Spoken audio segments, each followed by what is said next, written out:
ஒரு சிம்பிளான யதார்த்தமா நம்ம லைஃப்ல இந்த மாதிரி ஒரு கேரக்டர் என்ன பண்ணி இருக்கும் அந்த கான்டெக்ட்டை உடைச்சு அவ்வளவு பெருசெல்லாம் நீ யோசிக்க வேணாம், இவ்வளவுதான் விஷயம் அப்படின்னு அந்த இவ்வளோ சிம்பிளான விஷயத்தையும் நான் எப்படி சொல்றேன்னு ஒரு ஸ்கிரீன் பிளேல ஒரு கிரைம் டிராமா நடக்கும், அந்த விஷயத்தை ஹேண்டில் பண்ண விதமா இருக்கட்டும், இதெல்லாம் என்கேஜிங்கா எனக்கு இருந்துச்சு. பட் மற்றவங்களுக்கெல்லாம் ஸ்லோ ஸ்கிரீன் பிளேவா இருக்குமோ அப்படின்னு ஒரு டவுட் எனக்கு இருக்கு.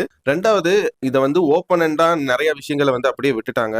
அதுக்கான டைமிங் கண்டிப்பா படத்துல இருந்துச்சு. கொஞ்சம் அதை பத்தியுமே டீடைல்டா சொல்லிருக்கலாம்னு தோணுச்சு. படத்தோட கிளைமேக்ஸுமே வந்து ஆடியன்ஸோட அசம்ஷன்ல ஓப்பன் தான் விட்டுருக்காரு. பட் நினைச்சா இந்த மாதிரி சிம்பிளான ஒரு ஸ்கிரீன் பிளே கிரைம் டிராமாவை ஹேண்டில் பண்ண இந்த டைரக்டர் அண்ட் ரைட்டரால கண்டிப்பா ஆடியன்ஸை என்கேஜிங்கா வைக்கிற அளவுக்கு அந்த ஓப்பன் எண்டையுமே ஒரு பக்கா க்ளோசர் கொடுத்து முடிச்சிருக்க முடியும்னு நான் நினைக்கிறேன். பட் எனக்கு அது ஓப்பன் எண்டடா விட்டது கரெக்டுங்கிற மாதிரி தான் தோணுச்சு.